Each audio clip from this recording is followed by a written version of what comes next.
Hello, hello, hello. What's going on? Let's get into this. All right. See. Hold on. I had to restart my computer.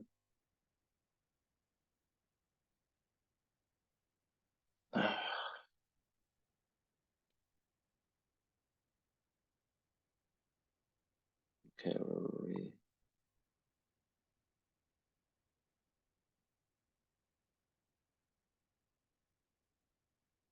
hmm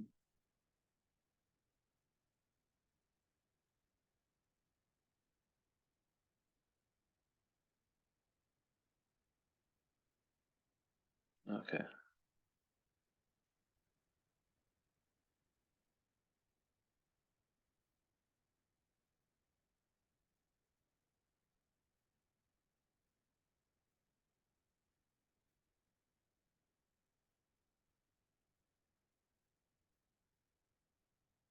All right, let me do this.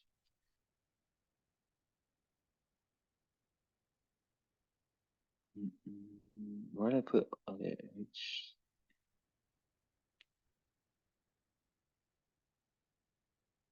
okay, so this should be all right here. Uh yeah, okay.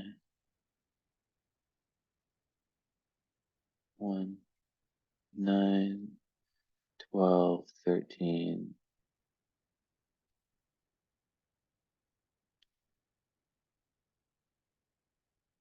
9, 12, 13, and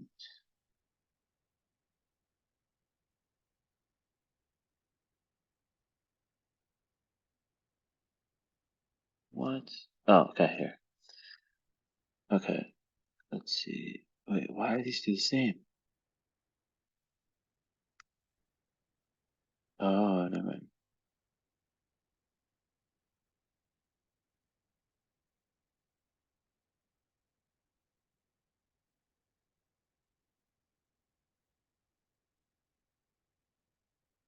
Mm, mm, mm. Deciding which reading I want to do right now between two options.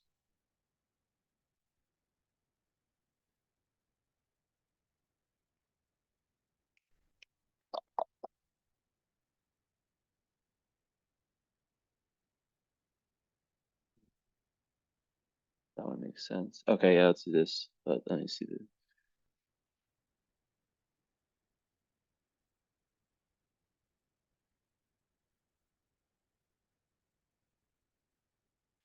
And then I wrote Squarespace. All right, well, I can start Ooh, okay. Hold up. I can start talking, but I need to read your Squarespace message. Let me just actually do that real quick. Whole body is so sore.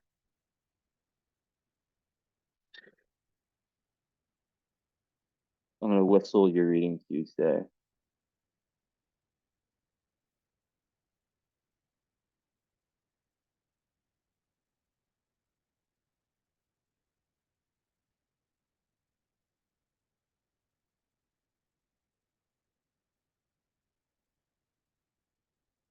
Hold on.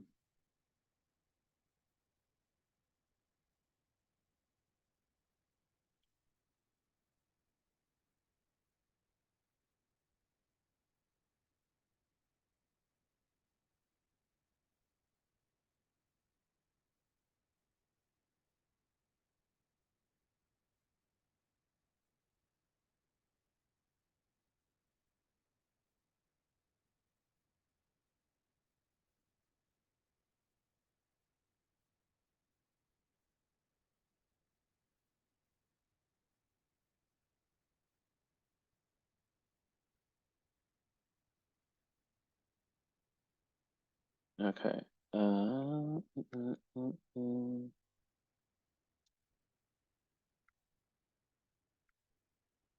Okay, search.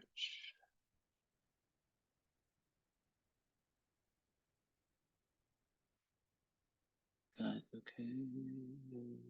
Okay. Let's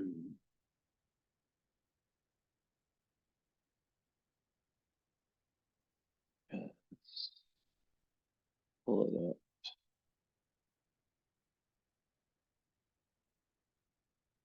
Okay.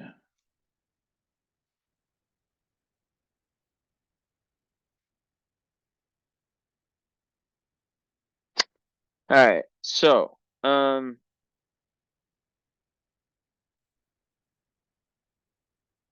very interesting. Very, very interesting. So a big lesson here for you is around freedom in this lifetime and expansion. There is a karmic past life tendency to be too involved in relationships as kind of the end all be all. Um, and it's gotten in your way. So there's a karmic cycle there.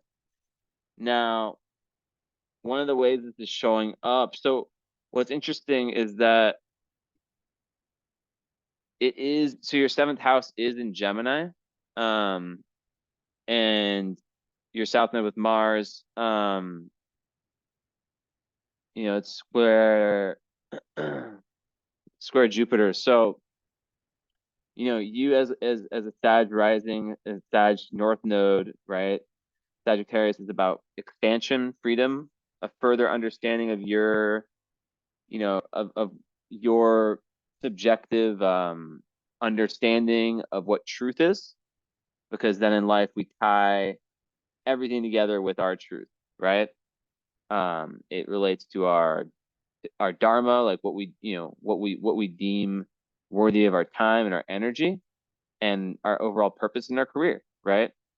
Um, so that's a big thing for you, right? Because in past incarnations, for whatever reason, your skip karmic step has to do with losing faith and also losing the big perspective, which is shown with your South Node, right? South Node represents your karmic been there, done that, and it's in Gemini. So South Node in Gemini can be looked at as someone who might be a little bit, how you say, a little bit short-sighted, or who might not go, who might kind of like run around and fill their life with like like I always think of like the lady who like stays at like the barber shop or the pedicure shop or whatever, and kind of just like I'm not saying this is you, just trying to give metaphors. And kind of just like doesn't go deep with things, right? Very, very social. And then also a seventh house south node. Um I just think that there's been a lack of like depth. Like you've been great at going in and finding the information, like the data in the world, but then tying it together to higher philosophies, there's been some holding back there. And that also comes from past life conditioning, different factors in your past incarnations that kept you away from being able to go and find the truth. So I think that is significant, for sure. And yeah, overall, I think that as you move from Gemini to Sagittarius, and it's no surprise that your moon's in Aquarius in this lifetime, because Aquarius and Sagittarius have a very good relationship. Both are very much about freedom and just experiencing life.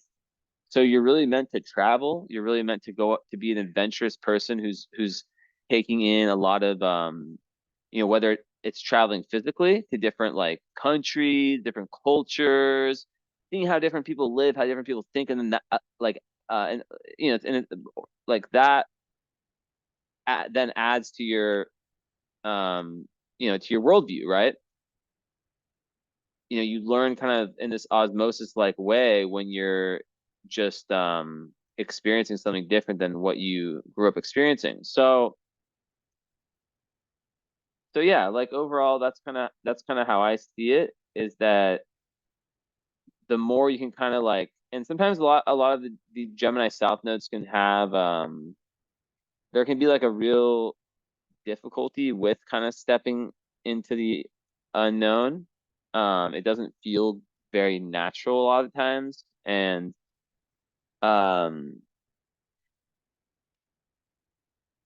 yeah. So like it's traveling physically or traveling metaphorically is just whether you travel through books, through different people with different philosophies that you can kind of learn from, right? And then embed them and just so it's really about really deepening yourself on a philosophical level, and then that ends up kind of like the more you're updating your reality of what truth is, the that has like a direct impact on your what you deem it what you deem important to work on, to do for work, to do for your life.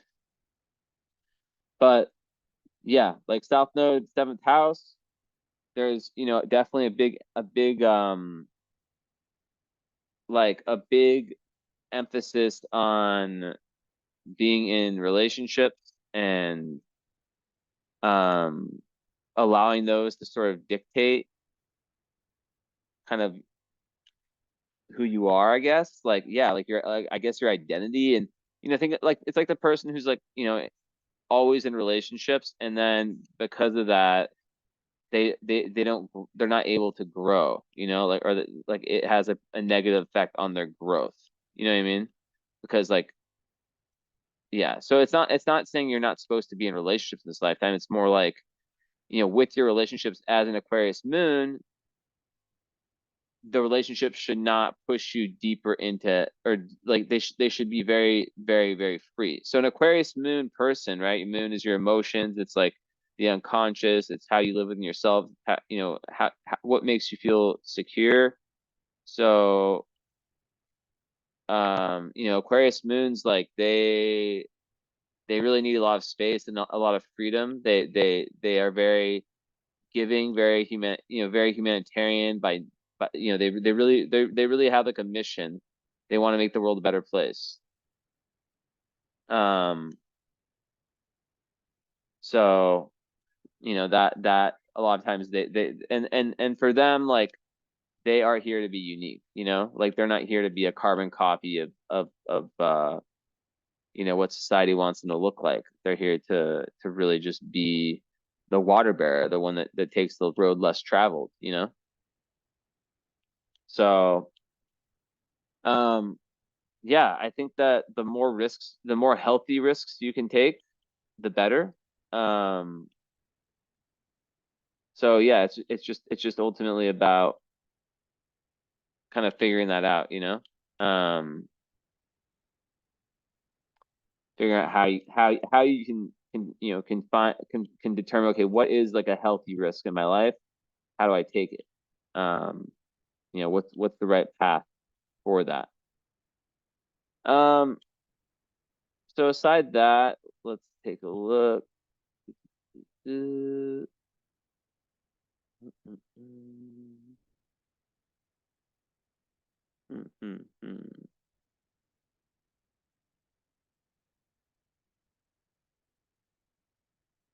Hold on just a moment.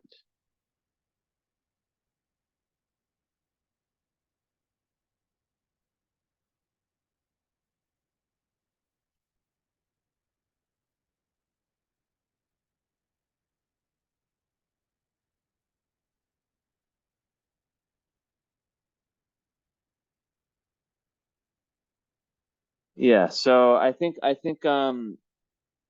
yeah, with North Node and Sag people, like, yeah, they really, really, really gotta and just, yeah, that mixing with your Aqua Moon, it's just like you really are here to take risks, and to just like the more you can learn about yourself.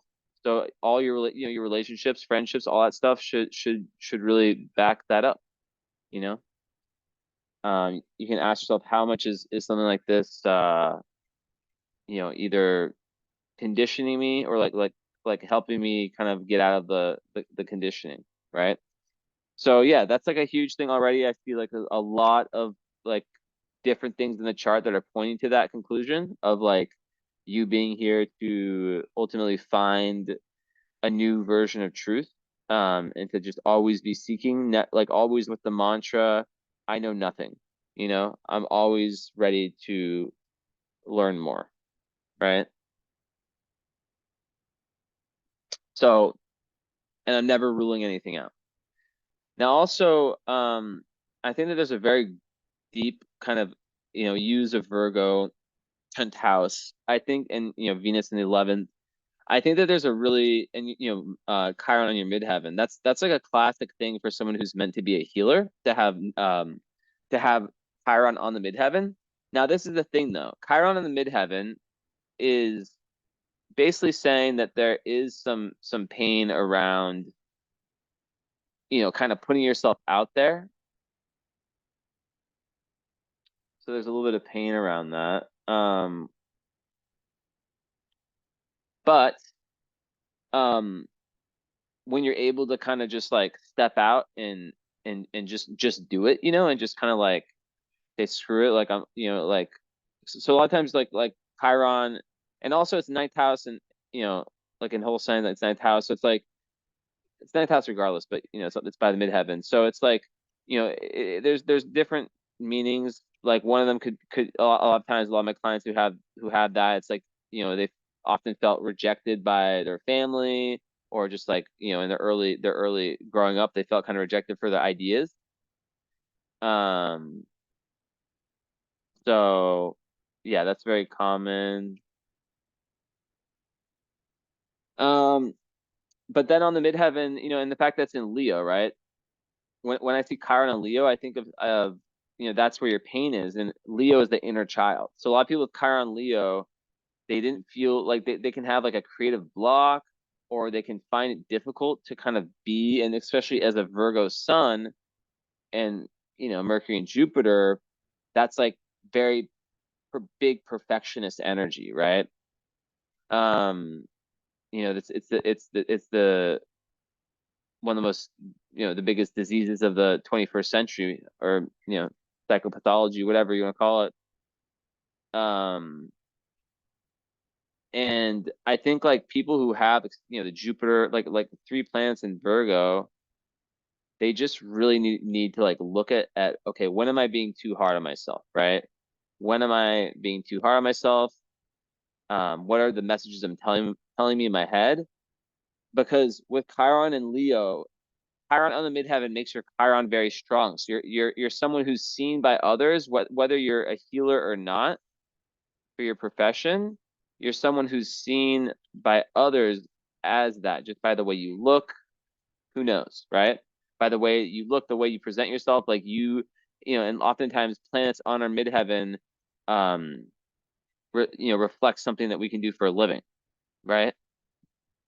It's a culminating point in the sky. So if a planet or a planetary point is high up in the sky at your birth, it's like okay, in your high in the sky, your outer level career, you can kind of be, that's something that you can do. Um, but the thing is, it's like just getting past any fears of putting yourself out there. That's the main message. Um, but yeah, as I was saying with Chiron and Leo, it's just like the questions are, how can I be in my inner child? How can I like be goofy and let loose and not judge myself? Um, Stuff like that, right? Um, yeah, because a lot of people find it really, really hard to kind of not fall down those those traps. Let's see. So yeah, I think like um inner child work. And I think that's another thing for relationships and friendships and stuff, is that, and especially like if you came from a family where you're like, a lot of people with a lot of Virgo placements, I've noticed, they a lot of times they can come from families where they they felt like their value or the love they received was kind of based on like how good they did at school or how good they did in their career and stuff like that. Not always the case. Um, so yeah, it's really, really about balancing these things because as a Virgo 10th house, your mission is still very, very, very important, you know?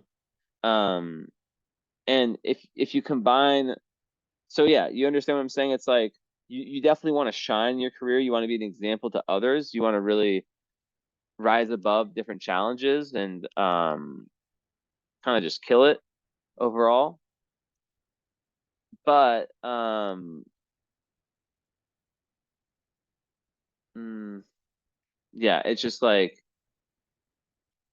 there's how do I say this?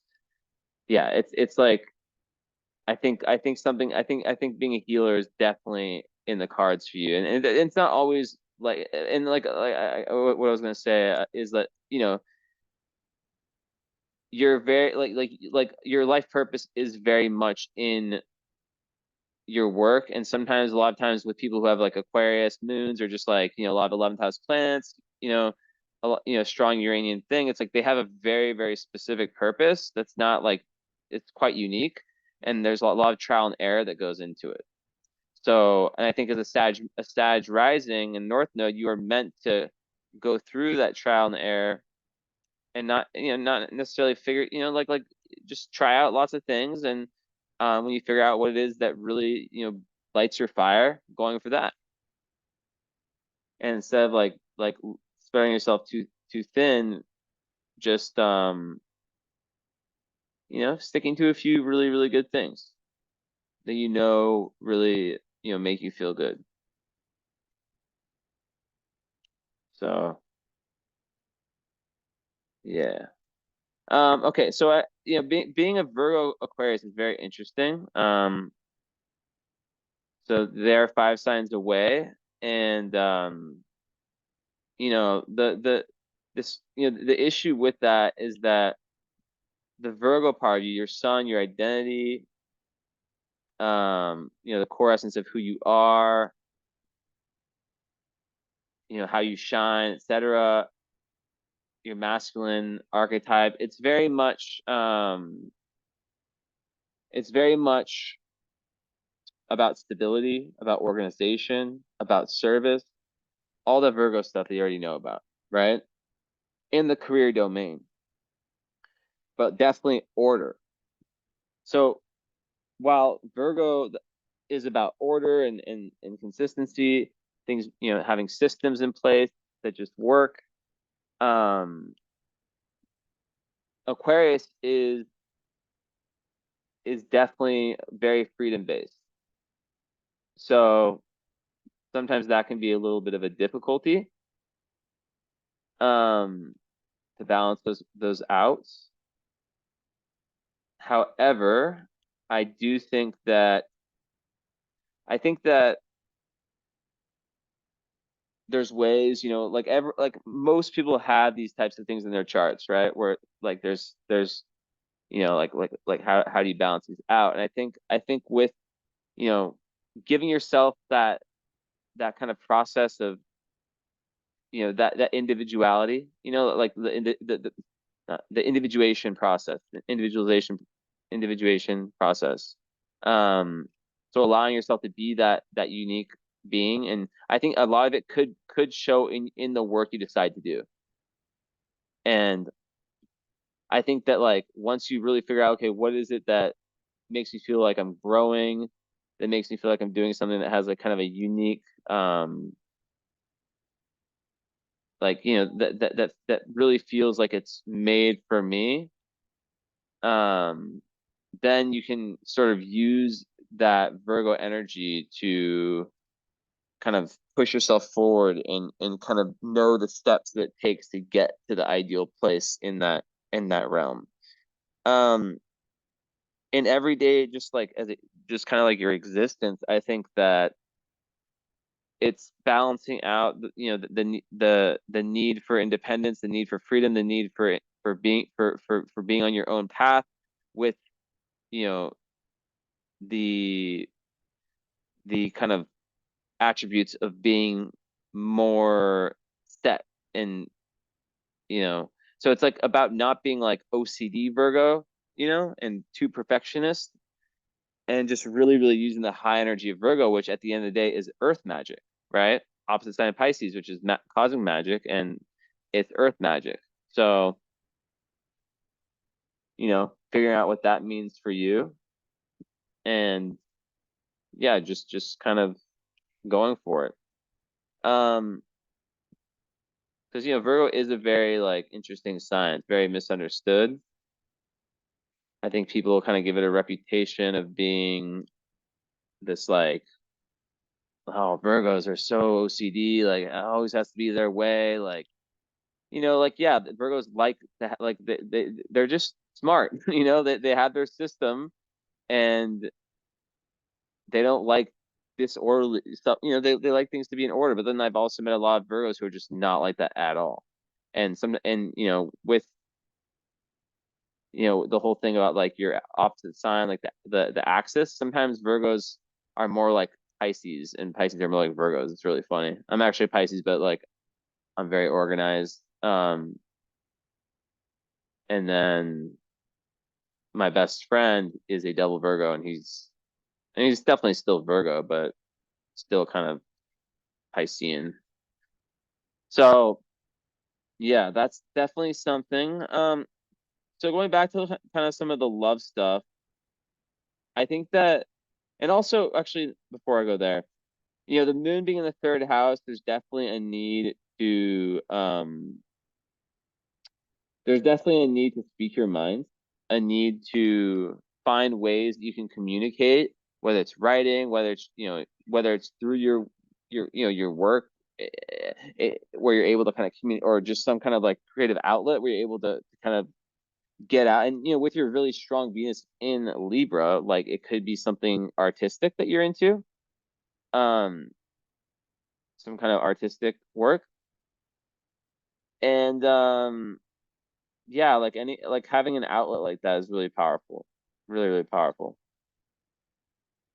So I think in third house moon, sometimes, yeah, I mean, it's just interesting because having an air moon can make you, like, it can make people sometimes a little bit like, and you lack water in your chart, so it's like there can be a difficulty with connecting to emotions sometimes.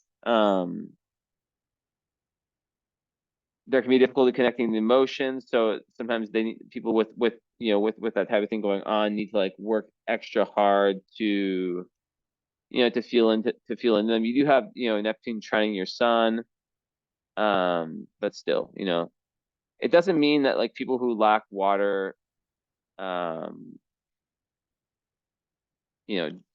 don't have emotions or something like that. It's not that. It's that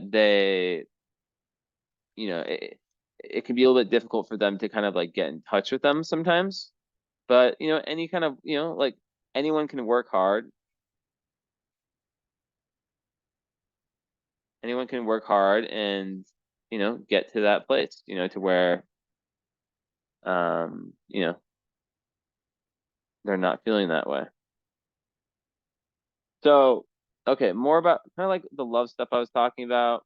Um, it's interesting because like in this lifetime you have like this Venus and Libra. So Venus and Libra is like a beautiful Libra placement. It's in dignity, meaning it's the sign with Taurus that Libra works the best, or that Venus works the best in.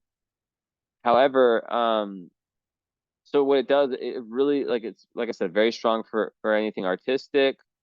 Um, it gives people the ability to really, really see the positive, beautiful side of their partners and stuff. Now, at the same time, you know, you always do have to watch out for codependency, just in general, just something you have to watch out for. Because with that placement, yeah, there can definitely be an energy where it's like putting everything on the partner. But with that said, um, it's square Uranus, and that's a really interesting aspect because when you have Venus square Uranus, sometimes relationships can feel like, if they don't have the freedom that your Aquarius moon in this aspect needs, you can feel like relationships are like almost like prisons in the sense that, like, yeah, so there's a strong need for freedom in relationships. Let's see here.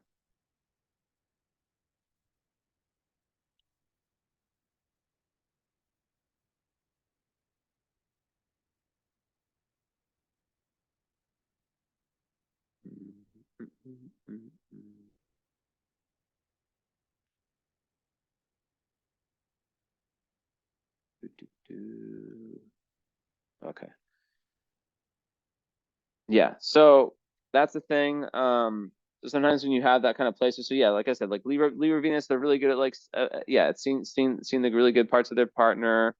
They want fair relationships that have fairness, and equality and balance. They're very, like they're very good. They value that a lot. They value diplomacy, and they have like a very beautiful aura, a very beautiful kind of sensitive, like, what's charming isn't the right word, but like, um, just like a very smooth energy. And a charming is more for males, isn't it? Say like a female's charming to you.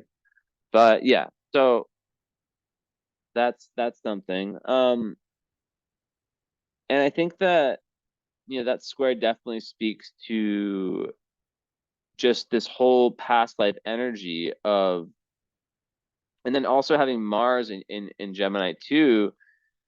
It can kind of create, and I think it's karmic because it's like if there has been codependency or just like the potential like to have relationships be too prominent in your life, in past incarnations, it would make sense why you might have these aspects.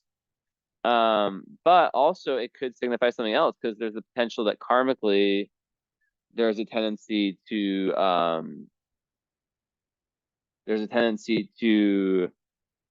have cycles that might be appearing in this life. So there's really a lot of different ways it can be looked at. But one, like an alternative analysis would be perhaps this person is too changeable in their relationship life. Um, too willing to kind of let things fall apart too easily, not, and not kind of give the necessary fight needed to kind of keep things alive and going well. So yeah, that's another way of looking at it. Um, hmm. Hmm.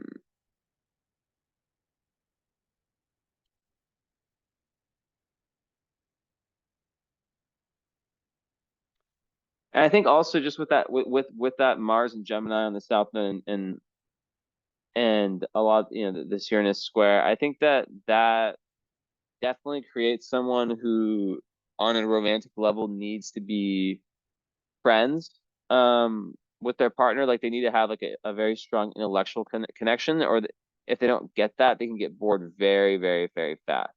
Um, yeah, they can get bored very fast and just have difficulty when it comes to, yeah, when it comes to um like very little patience for, and a lot of times when I see this, it's like people can be like very restless in relationships and just like kind of like on to the next one type energy.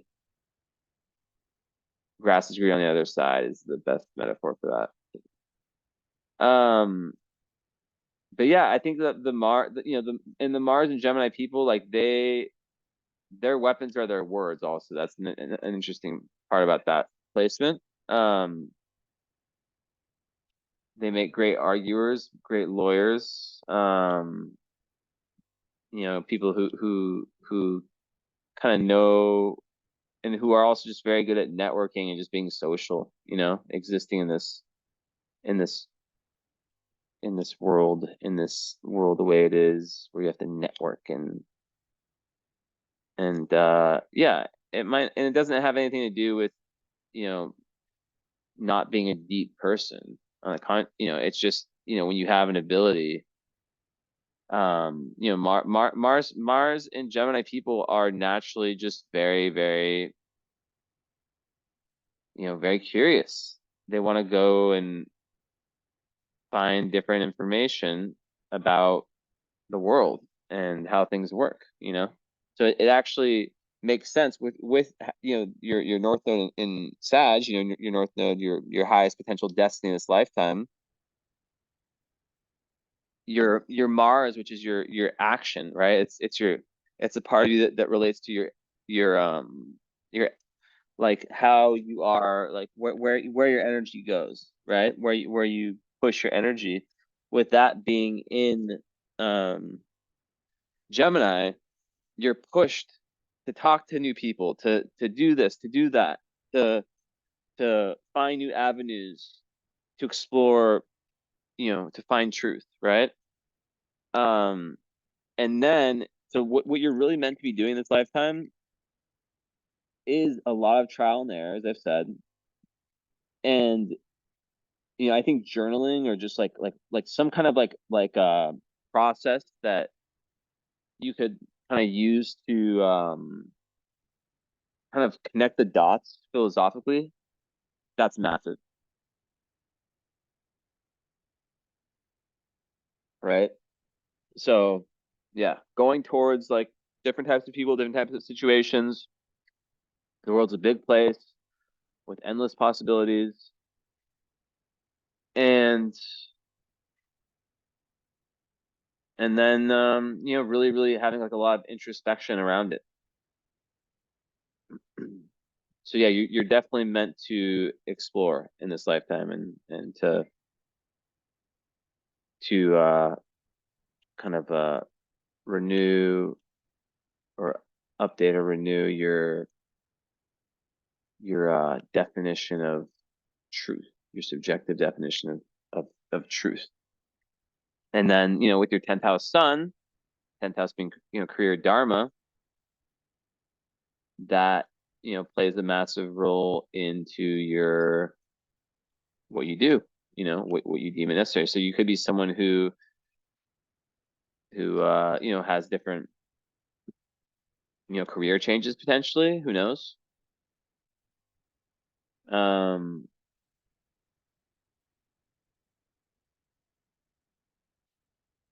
but yeah, like it's very interesting, all these connections. So, hmm. So yeah, there's definitely some esoteric stuff too. Like you have the great attractor in your ascendant, so you're someone who can, really kind of be a liaison, or someone who takes in cosmic information. Um, so I think meditation would be, for any Virgo, like getting away from like this, like getting into like non-linear thinking. Like I always tell people who have like a lot of Virgo or Earth in general, it's like, you know, the more that you can get into a state of existence where, like I always say, like there's every single day of our existence, there's a million reasons to be, like to be anxious or to worry or anything. So when you lean into like the opposite sign, Pisces, it's all about it's all about just like going with the flow and not worrying about it, right? It's high mysticism. And high mysticism is obviously, understanding the divine, understanding the, all that is. So, yeah.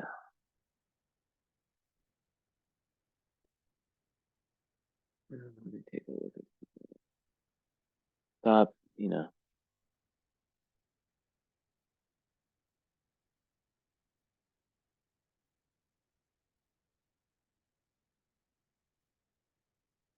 But yeah, a theme I keep seeing all over is like just the importance of like groundedness, the importance of like of taking your time through decisions, not rushing into anything, just in any area of life. And yeah, that's with the Mars square at Jupiter for sure. Sometimes people with that they can be a little bit like taking too many risks. So it's really important to kind of think those out. Um,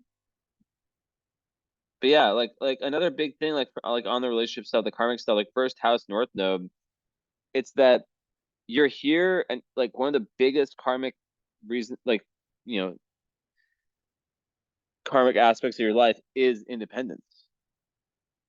So when I see charts like this, a lot of times when I talk to them, they're like, it was only when I accepted that being happy, that the potential of me being single, um, that that person came. It's not always the case, obviously, but I've seen that a good amount where I'm like, okay, that's very interesting. Um,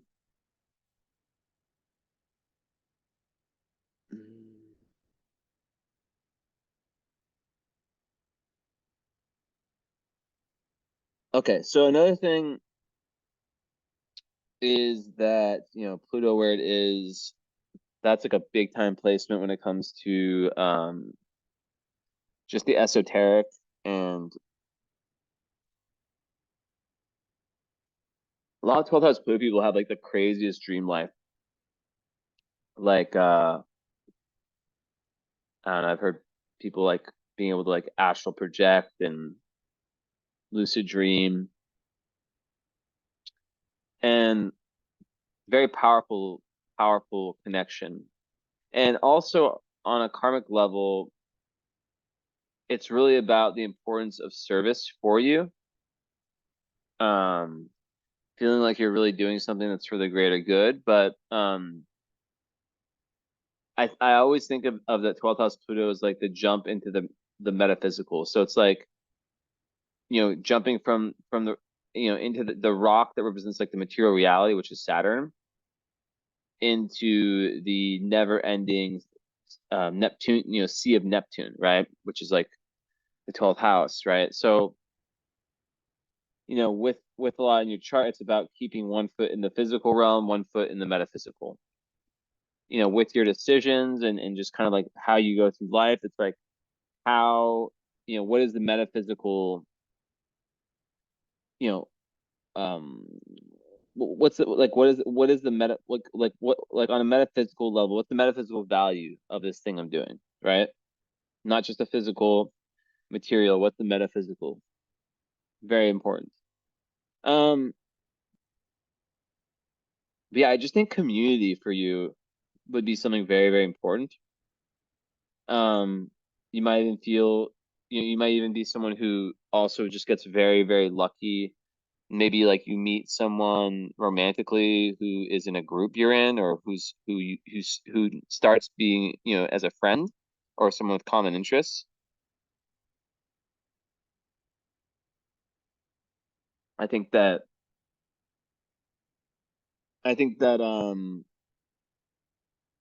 your friends, the groups you're part of, the goals you have can be very, very, very prominent in your overall success. And I think you'd be someone who'd be very popular with your friends. Perhaps the person that the friends come to be the balancer. Not necessarily, but could be the case with that Libra Venus in the 11th. And I would say someone who really works hard on your goals and also with your friendships and finding the right people to surround yourself with. Someone who's willing to put themselves out there in that sense.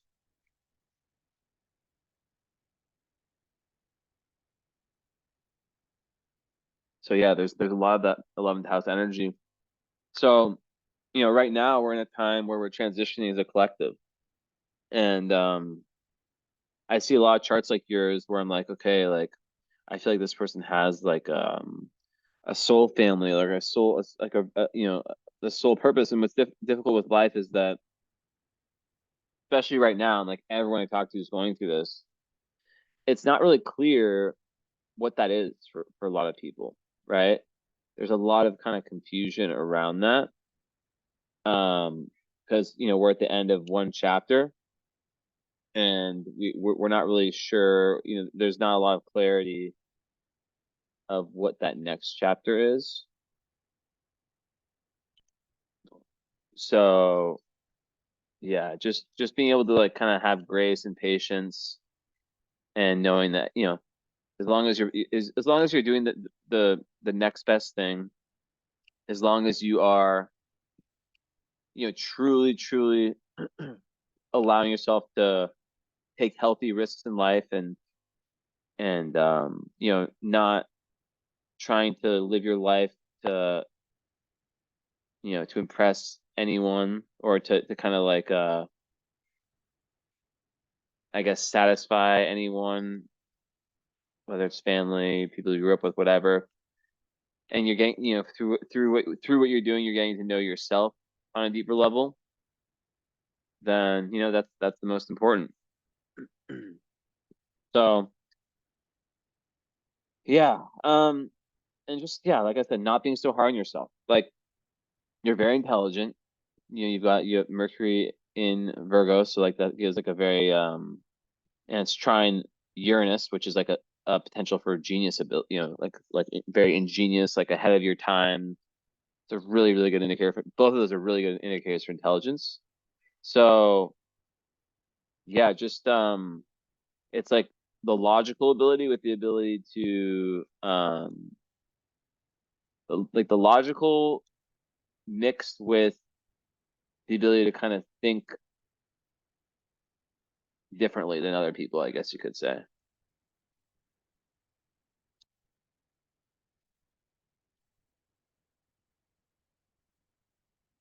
And a lot of people are really stuck when it comes to their thinking. They're really everything is black or white, and and that could be linked to your Chiron in the ninth house too, because a lot of my clients are people who um were kind of like you know with their beliefs, like they have some trauma, like they sometimes have like some trauma around their beliefs, right? Like I was saying earlier. So a lot of times with the Uranus Mercury, but yours is a trine, so it's not like a hard aspect. It's usually just someone who like really has the ability to like like think outside the box and be very inventive, and yeah, kind of like be very unique in their way of seeing the world and their way of communicating and all that. But when you have that, it's a gift. It's more than a gift and a curse, but it is a gift and a curse, because not everyone's like that, right? Most people are not. Most people are very brainwashed.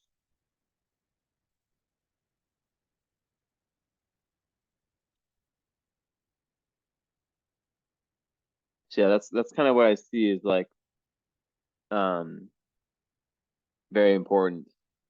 And I think just overall having some trine Uranus and also some with Jupiter is an amazing placement. And your Jupiter's on a star called the Nebula, which is all about esoteric knowledge and truth seeking, like the occult, and just like really trying to get beneath the surface of things, right? To have Jupiter on that it makes sense that you'd be interested in something like astrology, or anything hidden, the hidden realms. So yeah, and then Jupiter on the sun for anyone, regardless of their sun sign, it adds like kind of a Sagittarian influence to them, regardless of what their sun sign is. They kind of feel a bit more saggy.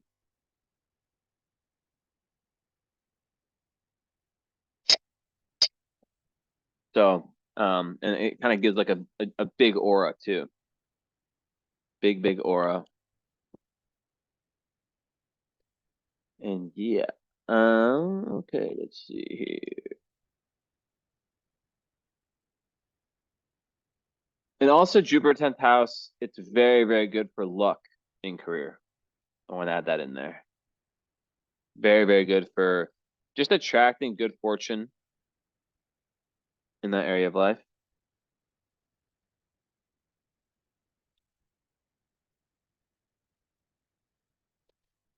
And a lot of people who have that, they end up just meeting the right people at the right time. And when they're headed in the right direction for them, right? Things kind of just align. So it's kind of like a guardian angel around you and your career slash dharma. So it's a really, really, really good placement. Um,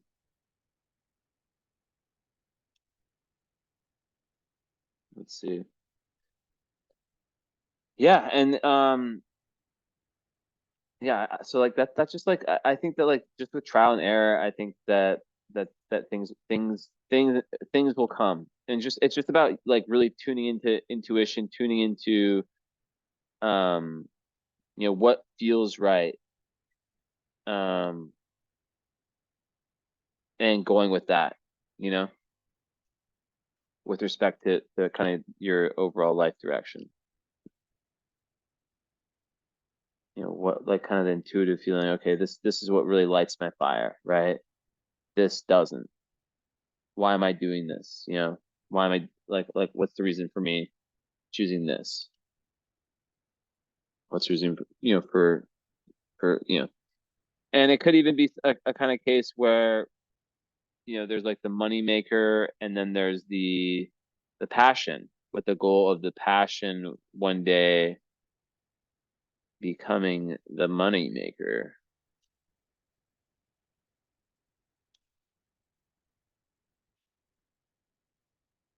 Gotcha. Also, I think with Mars where it is, okay, so I guess I'll just round out some of the love stuff. So yeah, your ideal partner, there needs to be fairness in the relationship. Um, and I think you'd be a very good nurturer when you're with the right person. And that's another thing about Virgo also is that they like to be noticed for the small things they do. And I think just with the Juno in Gemini on the descendant, it definitely would make someone very relationship oriented. But yeah, it just goes back to the idea of, having Juno, Mars there, and it just goes back to like just needing someone who really influences you in a positive way and keeps you on your feet intellectually. So, and with the Sag energy, a lot of times it's like it could be someone from a different culture. Definitely someone who can bring, who I'm not saying that you have to agree with on everything, but someone who's willing to kind of hear you out. Um, I'm not saying everyone has to have like the exact same philosophies, right? But it's like, with you on your North Node um and Sag journey, you definitely would want someone who's kind of like open-minded, and willing to kind of open their eyes to something different, I guess you could say. So let's see. Let's connect some more dots. Mm, Moon trine Venus. Yeah. Yeah.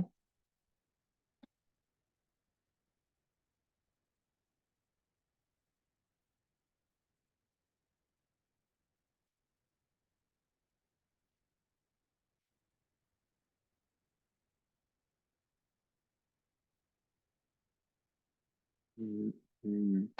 Yeah, I think with Neptune, Uranus, where they are, there's a lot of uniqueness there. but also like with your kind of like how you define yourself and your identity and your values. Um, I think like even when it comes to like, money, right? There's a need to there's a need to not be too money like money can really fluctuate with Uranus in the second house, and with Neptune there, it can kind of there can kind of be like a foggy relationship with money. So a lot of people with those two planets there, part of the karmic mission is to not overly identify with possessions, and you know even with Uranus there, it can create like a minimalist. But also, the second house is like, what we value within ourselves. So it's like, just valuing your uniqueness and valuing your individuality, right? So that's important. And then with Neptune, a lot of times I see that and I think, okay, it's someone who needs to identify with their Neptunian, which is like the very dreamy, dreamy parts of your being, the imaginative parts of your being. Um, and with compassion and with service. And sometimes when someone with that type of placement um doesn't kind of go through their own spiritual journey, um they can be a little bit like money stuff, like money karma can be a little bit difficult, right? So it's really like this big correlation between the yeah the financials and the and kind of the spiritual work, and then things tend to make more sense when one with that placement is kind of giving like feeding their spiritual garden per se, things money wise. But a lot of people with those types of placements, a lot of times I've noticed that they start to like just not care as much about these really kind of material areas of life. They start to like to care less, and it's interesting.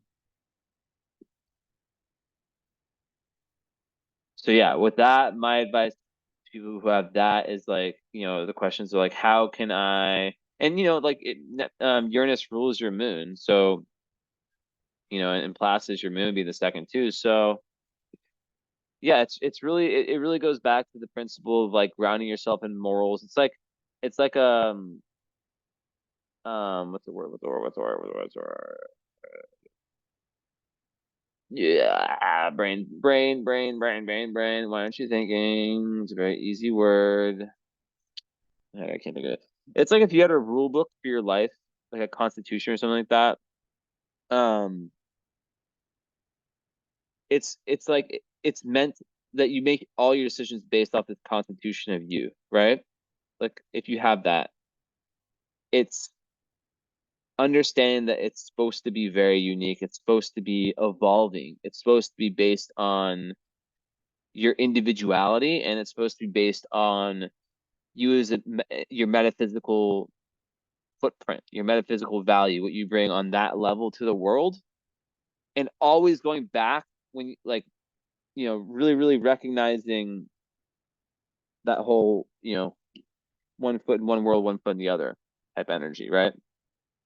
Being very cognizant of that and noticing when you're too far in one area, because sometimes the Virgo can be very very kind of caught up in one of those areas. So just something to think about. Um, hmm. So yeah, I definitely think that Vertex. Yeah, okay, we'll get into that later. Yeah, I think so. I think like as an Aquarius moon, you know, they're very good strategists. there are people who are naturally just really, really able to, um, they're naturally very able to kind of detach, like they can be very detached, right? But sometimes that can be an asset, like especially as a leader, because if you're able to detach yourself emotionally, let's say like you're like a war general or something, that's a crazy example, but if you're able to detach yourself, um, you can kind of be like a non-emotionally led leader, and that's kind of how you want to be in different situations like that. Now, that can be very good in lots of areas of life. And one of the interesting things about Aquarius moon is that they can be very, very aloof when it comes to interpersonal relationships. So with that lack of water, I think being by water would be very, very impactful for you. Also, anything you can do, like taking baths, if you live by water, you know, obviously drinking a lot of water, but really finding ways to make yourself cry or finding ways to make yourself feel your emotions. Because when you lack water, yeah, like I said, it's not that someone's less emotional because of that or like has like a like a less of a heart or something. It's just that yeah, there can be that like that air moon, right? Moon is your emotions, so air element, right? It can yeah, it can just be like very yeah, like a big like kind of a distance um between the relate like understanding emotions and yeah, you get what I'm trying to say. You get what I'm trying to say. Um let's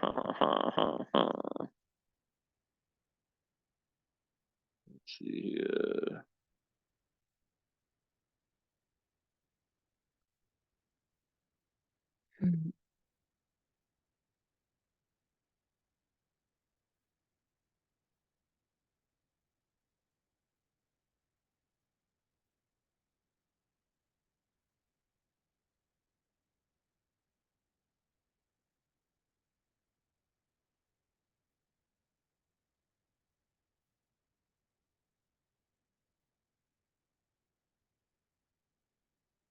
Mm,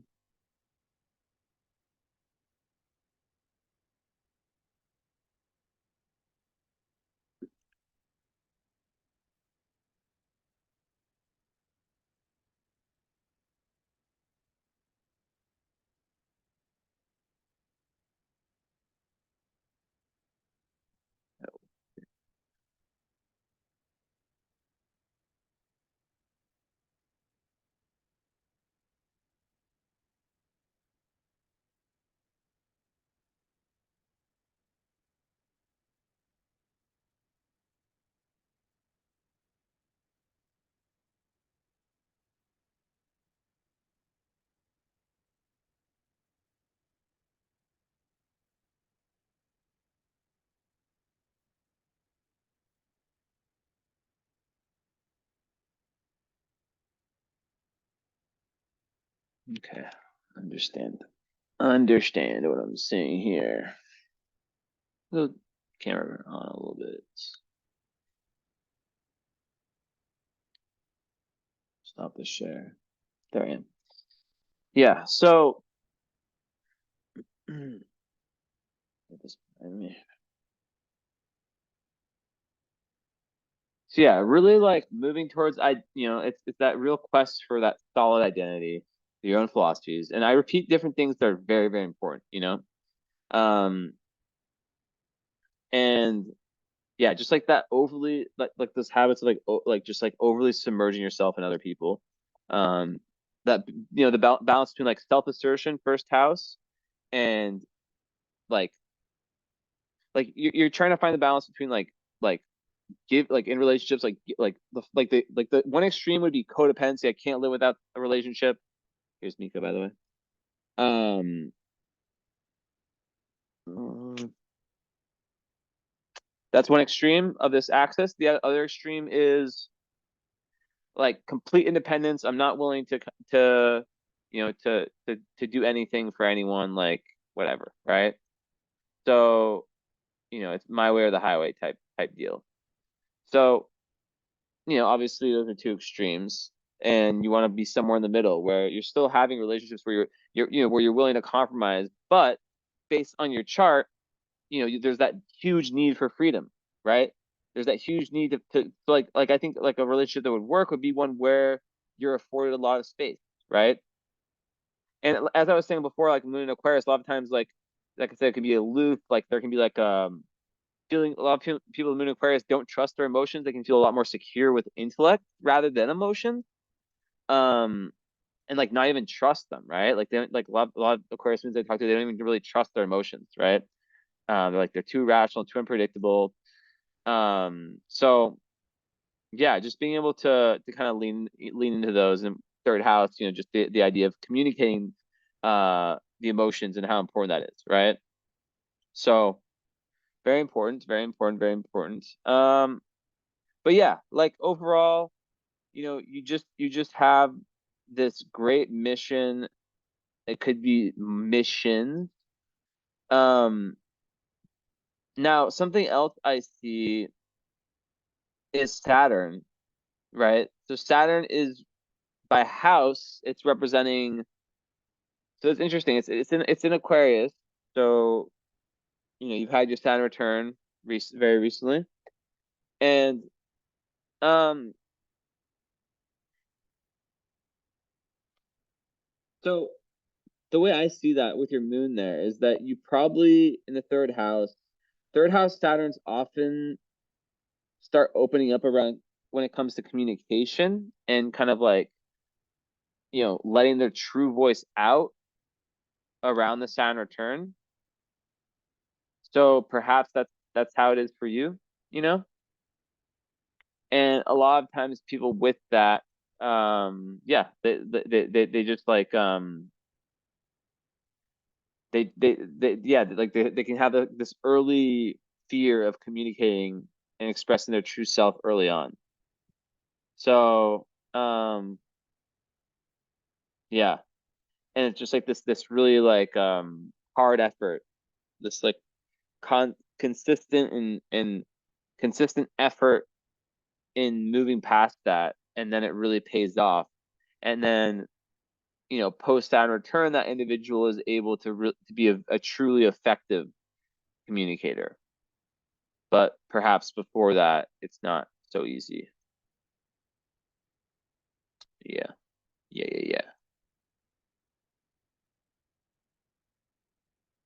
So that's just like another indicator I see with a lot of clients where they felt like maybe early on they're told that they were weirdos or something like that, or that they like something made them believe that their way of seeing the world, of communicating, um of thinking, like something was off, right? So it's like this whole process of kind of going into that, and yeah, going into that and really hold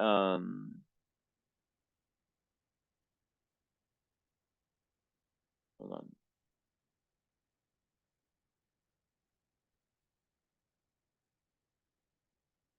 Opposite. Okay, yeah, it's trying. Interesting.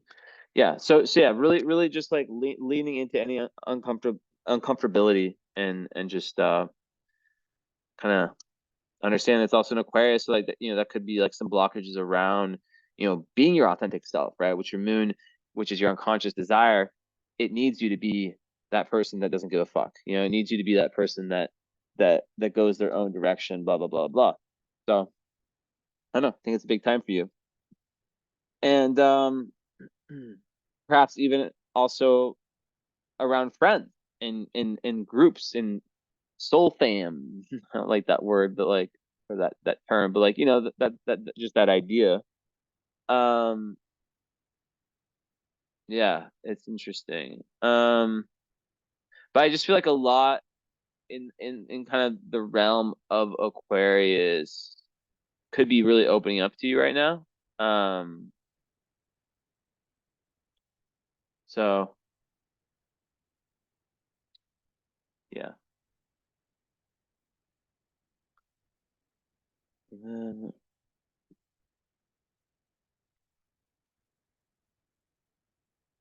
the other thing about Mars in the seventh is that, it definitely gives like a strong, strong drive towards romantic relationships. So yeah, but like at the same time, it's like the strong drive to initiate them, to get into them. Partnerships of all sorts, right? Business partnerships too. If you're a healer, it would be good for getting clients for, whatever, like in whatever you were to be needing clients for. Um, but yeah, like it's an interesting one for sure. For sure, for sure, for sure. Yeah, but really, like seventh house Mars people, they really like to kind of, yeah. So it's a big theme in your chart. Relationships, but keeping your independence, not losing your identity within them. It just keeps showing up all over. Uh, also with Chiron in midheaven, yeah, it is I kind of talked about that, didn't I?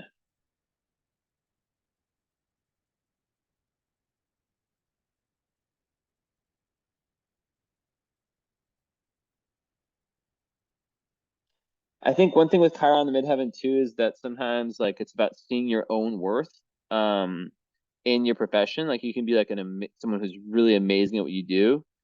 But if there is like, let's say like something around like sometimes Virgo people, they can be here but they think they're here, and they won't necessarily value like what they are doing, what they're bringing to the table. So it's like, let's say that you're worth 400 an hour or something like that, right? Just random example. Perhaps, it could be the case that you charge like 5 times less than that or something.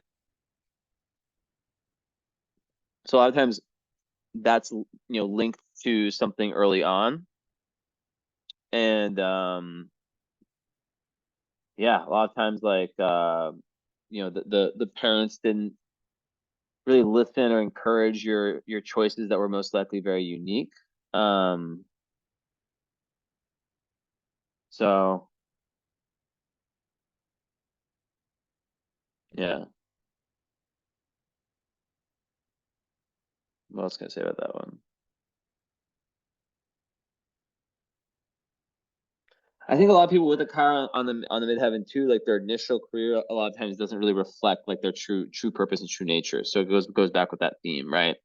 Um, and that usually comes with a conditioning. So yeah, it goes back to that theme, and kind of like the more you learn about the world and your place in it, like the big high philosophical questions, the more you move towards the most authentic version of yourself. For sure, for sure, for sure.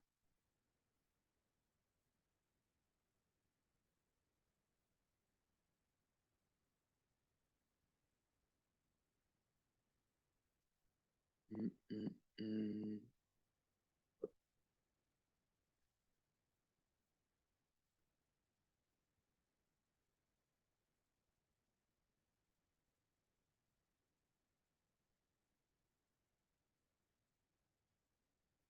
Trying to think.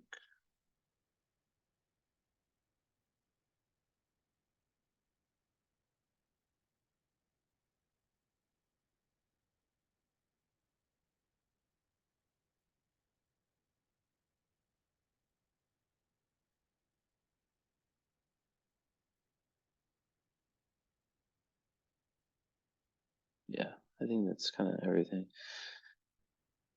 But yeah, a lot of times like it goes back to what I was saying, like just like an alternative type of career is usually the case with that. Mhm.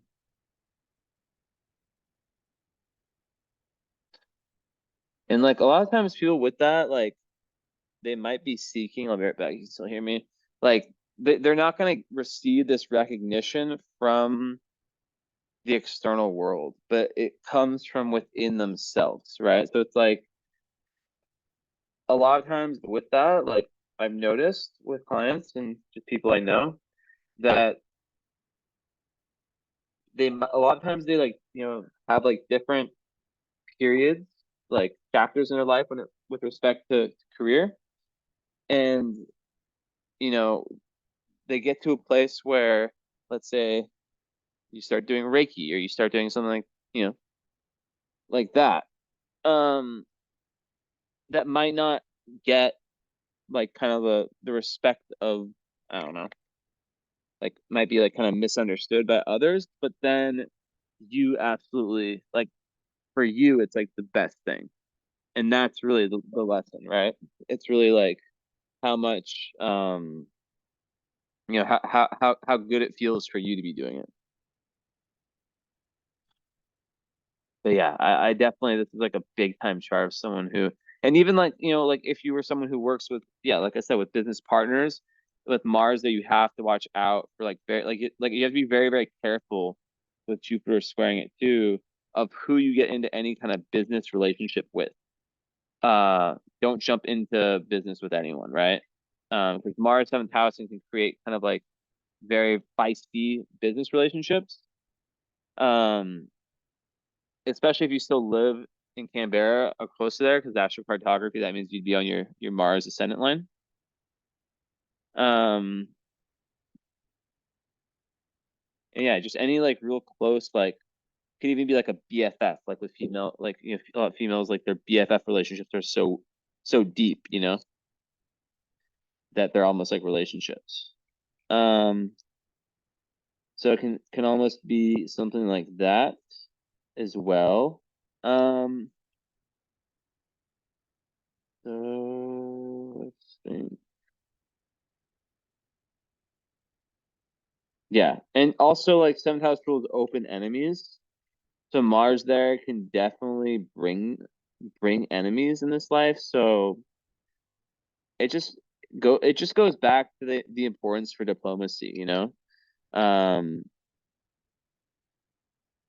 yeah, just it's massively important. But yeah. So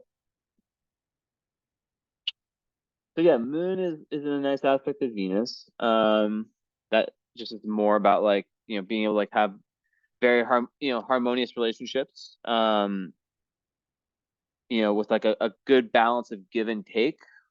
And it's very, very good for like artistic creative talents as well. Now, and then Venus is trine Saturn. So that's a really, really great placement for relationship success because it makes them like a very dependable, loyal, stable partner who, and it's Venus and Saturn together can give very, good long-term relationships. So yeah, that's some good stuff. Some good stuff. Mm-mm-mm.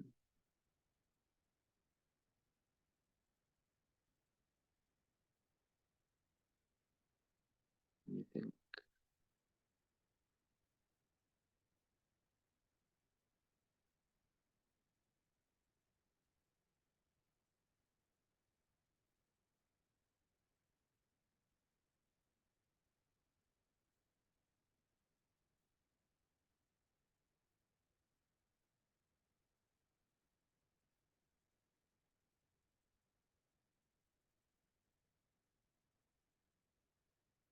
Also, Venus and Saturn together, it's like it's good for organization and when it comes to your creative process. So yeah.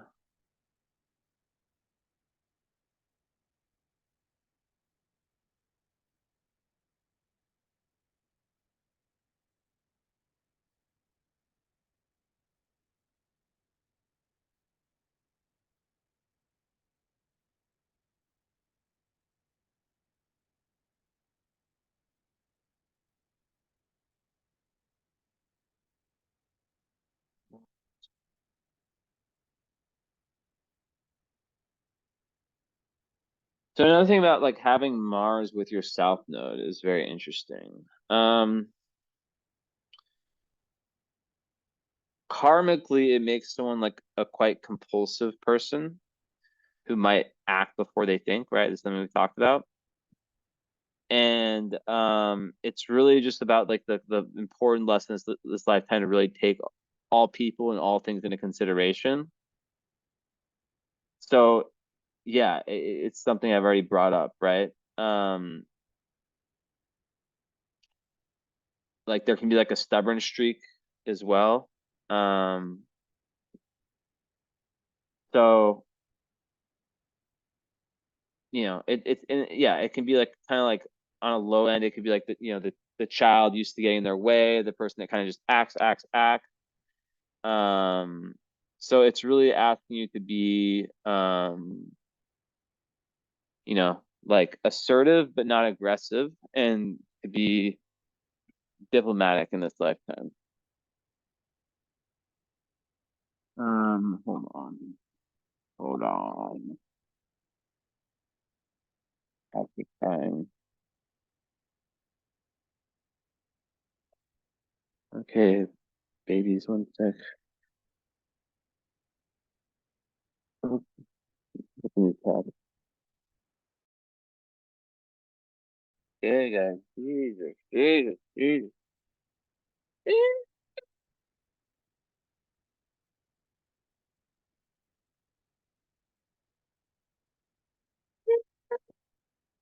Say it again. You know, I'm like a weasel. You guys need to chill.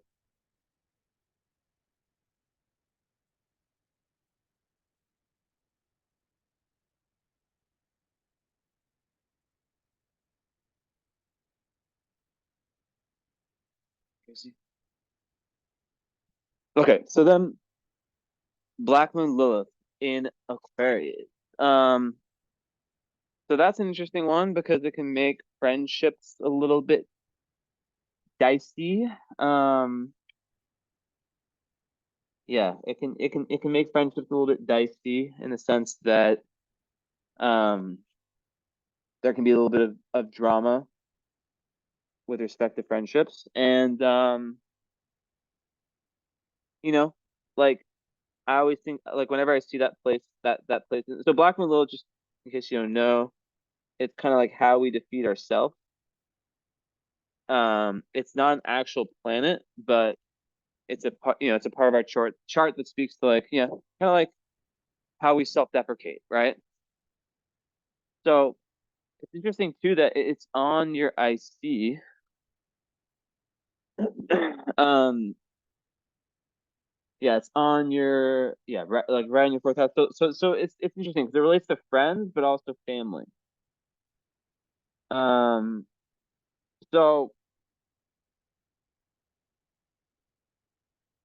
so Yeah. So okay, Black Widows in the fourth house. Like a lot of people, sometimes I see people with that, and they can have like family members, like their parents, their siblings, who are like jealous of them. So siblings is more third house, right? But there can just be like some dark energy, like kind of like in like the bloodline of the family, perhaps, right? Um. So so.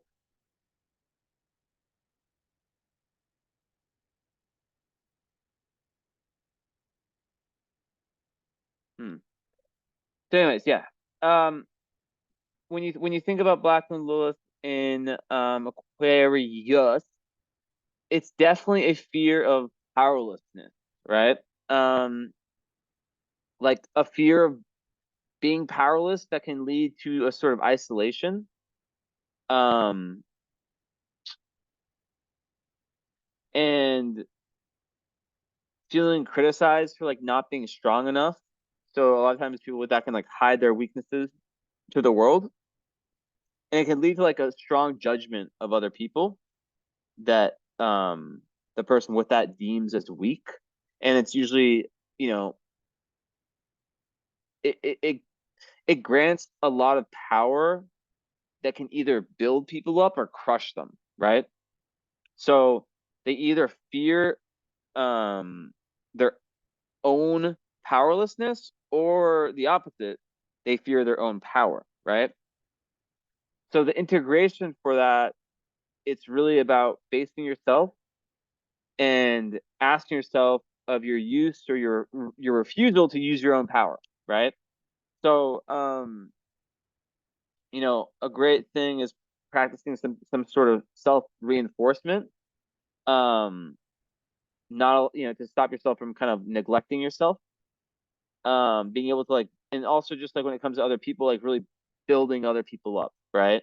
Every chance you get, building people up, bringing and like also like Black Moon Lilith and Aquarius, it can just relate to kind of friendships being a little bit fraught in this lifetime.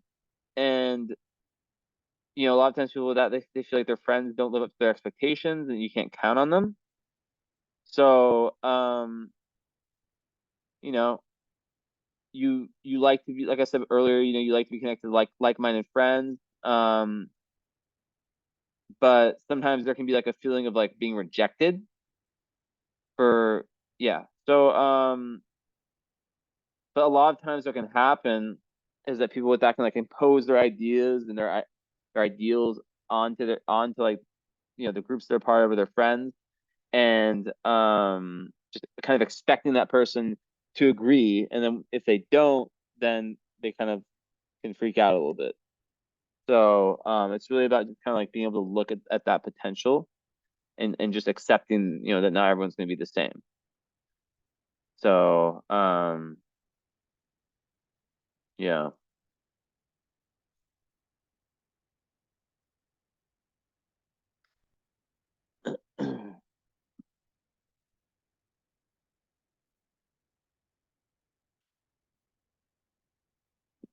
Yeah, it's interesting, like just like Aquarius,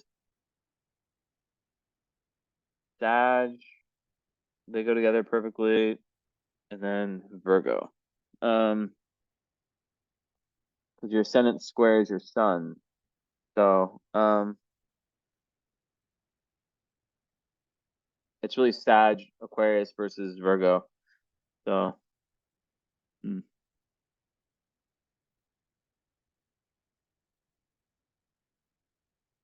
Yeah, I just think that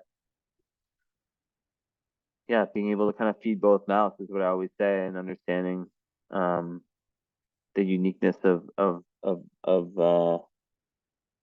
Aquarius and the need for stability of Virgo. Super different. Um, so okay, part of fortune is in the fifth in Aries. So that's like, where you're feeling your best. And it's like your flow state. It's where everything kind of comes together and just works perfectly. So um, that reflects like your ability to create and your ability to be in your inner child. And just the idea of creativity equaling joy. And you know, in Aries, that just goes perfectly with what I'm saying, because that's like about when you're in your when you're being very independent. Um, you know, when you're like really, really not in the codependent life. When you're living for yourself, when you're moving towards your unique, individual identity, that's when you experience the most joy and fulfillment. Also, when you're like using your own willpower to achieve your own personal goals, right? Esme, yeah. So,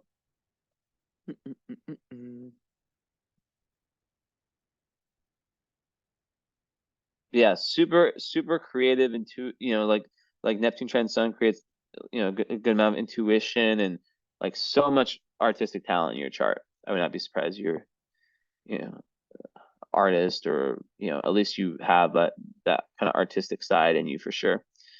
Um, Although I can say that sometimes and people are like, nope, not artist at all. I'm like, well, it's in your chart. Um, oh, also South Node with Juno, that would represent like how fated your relationships in this lifetime are, how they're based on karmic past life relationships, like the most important ones. And yeah, it's just like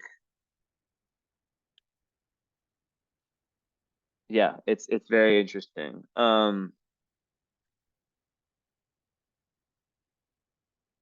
Mhm.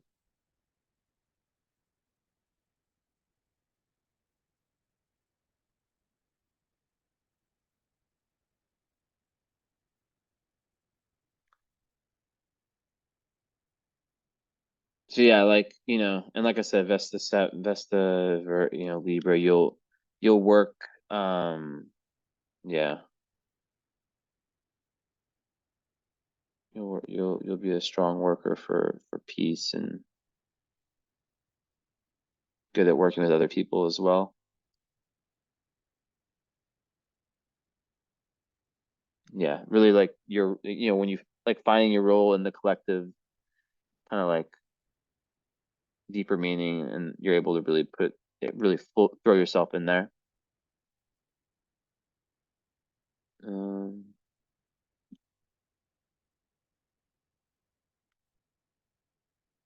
mm.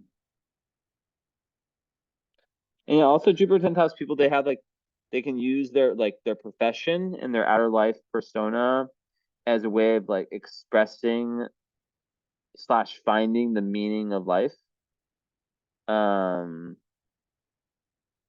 and yeah, Jupiter 10th house, I think it just gives like like a real like expand like like an ever expanding need for public recognition or desire to be to do great things publicly. And yeah, in Virgo, it's just like that strong desire for service and also spirituality and all that. But yeah, like I said before, that obsession with detailed perfection is very common there. All right, yeah. Then vertex 6 house in Taurus, it's like you benefit tremendously when you are of service. Like your doorway to higher awareness is through service, and that's something that is massive for you in this lifetime. Um, and it opens up just like yeah, yeah, it's the best way you can say the doorway to higher awareness for you. And also it can relate to animals. Um, you could be someone who can like tap into like animals or like really benefit from animals. And anti-protection in 12 can give you like some level of psychic intuitive ability. That's interesting. And also Vertex and Taurus, I feel like they get a lot out of nature, like hiking and plants and creatures and all that. Um, so the more you can kind of get like binded with like the earth, also like things like tantric sex, different like aromatherapy, like anything that engages the senses is really, really, really, really good. So and it can be also very good for finances.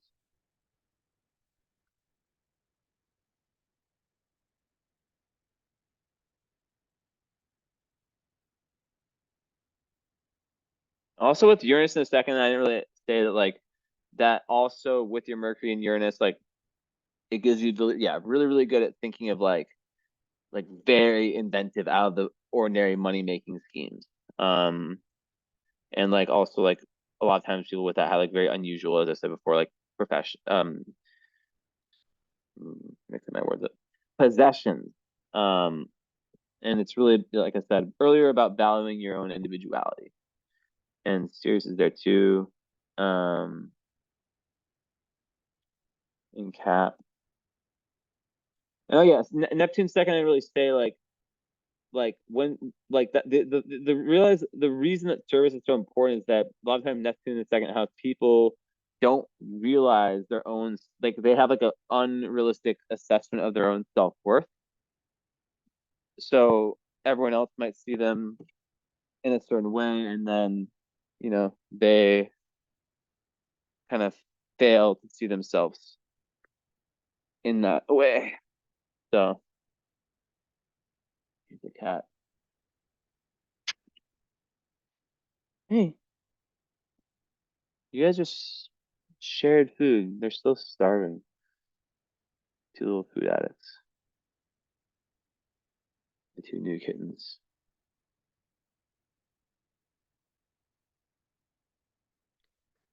Yeah. So yeah, you need it's like like I said before, the need to link monetary values with spiritual values, and that's like the healing. So okay, serious in the second. Um, you nurture others by like a lot of people with that like kind of pamper the people they love. They're very generous, very giving. Pamper themselves. They like to be pampered also.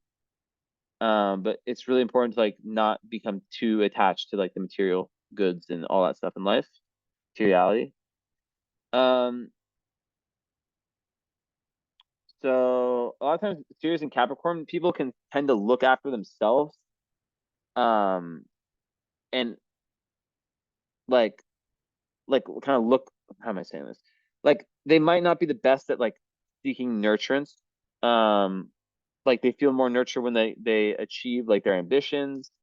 Um, I just think with Aquarius moon also, it's just like not the most like touchy feely. I mean, yeah, Venus in Libra is very, very romantic, but like, you know what I mean? Um, very good at teaching other people, how they can go and achieve their own goals. Um, and yeah, like with Pluto in the 12th, as I was saying before, like, yeah, just like that pressing need to like explore like the unconscious realms, the collective unconscious, all that stuff, right? Like really, really like this potential obsession with like the hidden world. Um, So, do.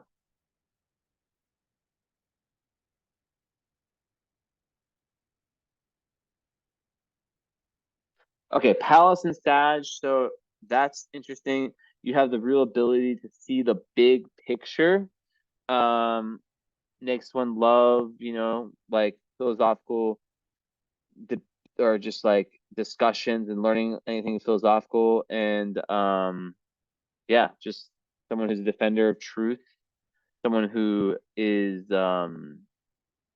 yeah, just like able to kind of have perspective of where they're at in life. Yeah, that's the best way I could say it. And yeah, just like a very, very kind of creative individual thinker, and yeah, and also someone who might like kind of like move away from like the conventional like female male. And it's very Aquarius too, right? Like um stereotypes on how you're supposed to be or whatever.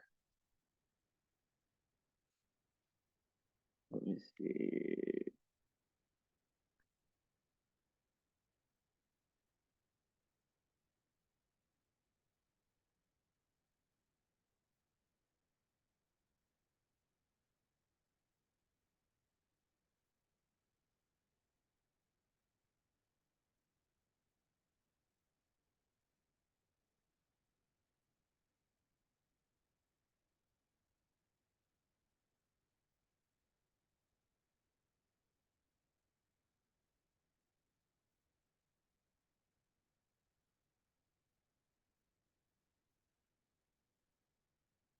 Cassandra on Venus. So I don't know what you look like. I purposely forget that, but that is about beauty, kind of like princess like beauty. So I would not be surprised if you very beautiful.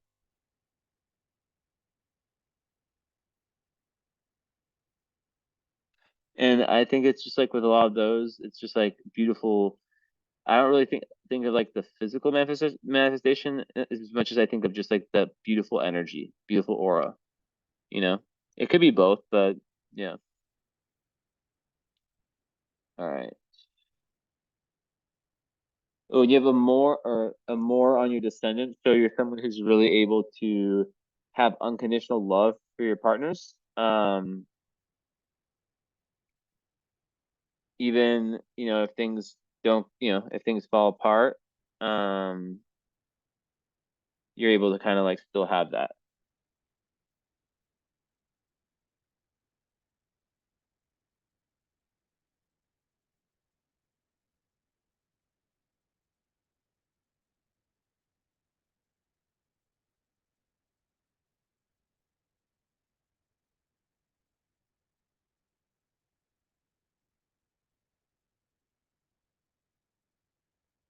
on 1 second, sorry.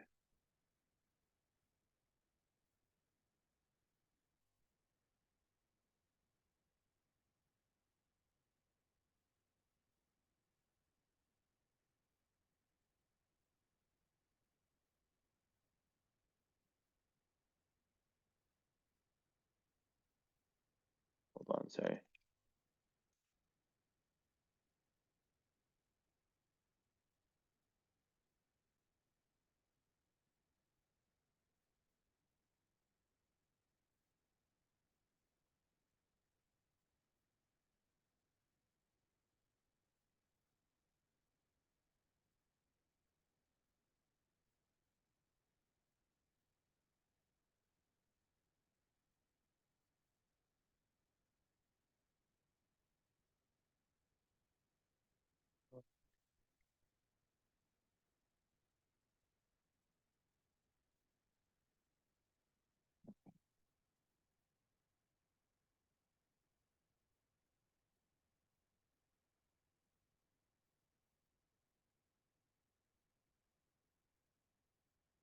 No, that's not it.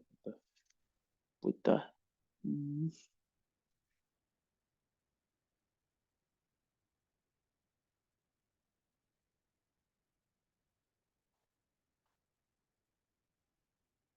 Oh.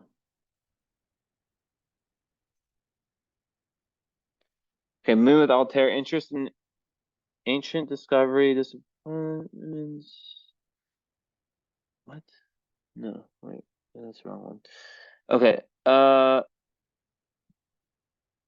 is it?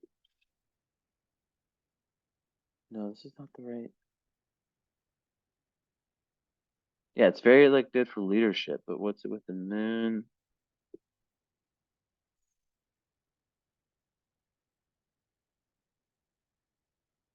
Yeah, so just like watching out for like friends becoming enemies with Mars in the seventh, like really close people. So I would say just like, really being careful of who you share things with. I'm not saying this to make you paranoid. I'm just saying there's that potential that exists. So yeah.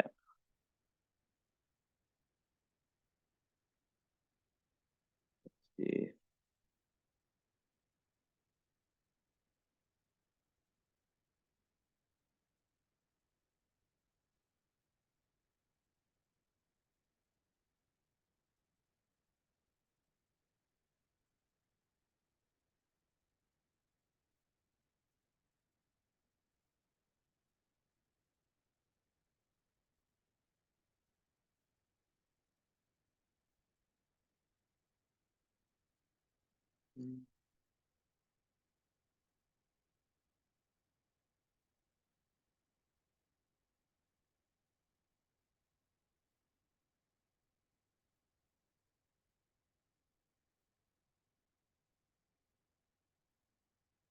Okay.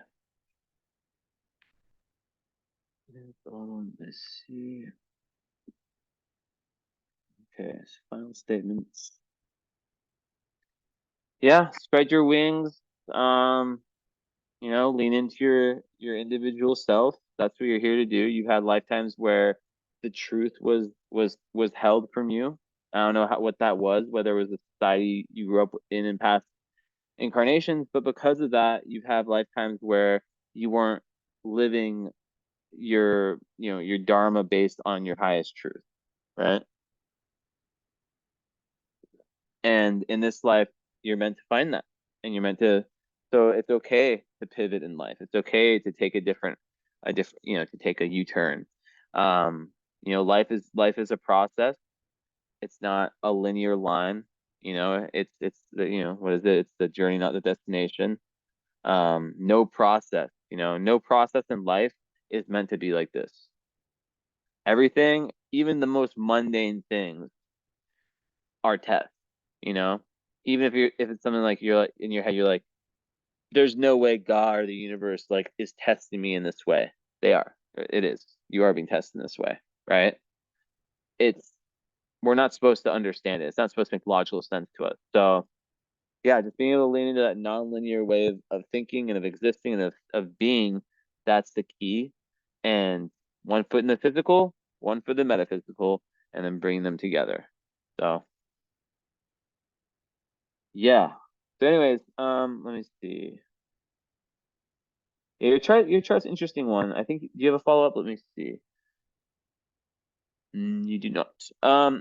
Okay, so if you want, so most people they do is they do the follow-up with the current astrology. It becomes 1 hour follow-up, 2, 3 hours for the current astrology. So 3 hours combined. You could just get one, you could get none, you could get both. Most people get both. So I'd be happy to, give you very, very low price. Usually it's like 160 for the follow-up. I would do it for 100. 100 with, if like with basically for the, if you get both, usually it's like four something for the current astrology. I'd be willing to do, instead of that, both of those for 350, that whole session for 350. And if you just want the follow-up, it would be 120 or 110 is fine actually. So I'll write that down right now so I don't forget. You just have to get back to me about that. So the follow-up, we go over everything. We combine your lived experience with everything I talked about today. Because, it's free will plus the chart you know, equals reality.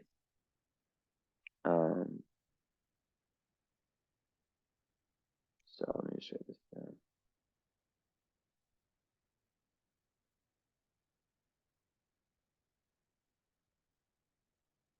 So yeah, and then with the current astrology, it's super important because it's a complete, it's just like your year plus ahead, understanding like what the major astrological influences are on your chart. We always have aspects, or we always have transits, progressions, all these different ways things that we use for current astrology, right? So it's very interesting how they all come together. It's very magical actually, all those sessions. So yeah, just let me know. Shoot me an email at jesseandestonastrology at gmail.com, jesseandestonastrology at gmail.com. It's very hard for me with the DMs these days. So I appreciate if you reach out via email if interested, and if not, no issues. I would love a review if you feel like it. I'm not sure if well, maybe I didn't fulfill your thing yet, but oftentimes they the emails don't get sent to the people. Mm -mm. Oh, yeah, okay. Well, then I'm sending it now. Wait, hold up. Is this the right? Wait, no, I'm so confused. Wait, what?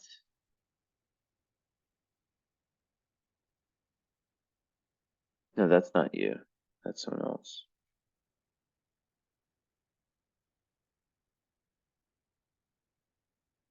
This is you. Okay, so you probably will get the email. So if you feel like leaving a review, I appreciate it. I have like 8, or I think now I have a few more. But they just were getting sent in the junk emails, but I think I figured it out. So hopefully they get sent to the real email. Anyways, thank you so much. I hope you appreciate or enjoy this. I hope it hits deep. Your chart has a lot of very, very obvious messages. So, if you can walk away with a few big, big takeaways and some confirmation, then I'm happy. So, ciao. Bye-bye. And Ina says bye-bye too.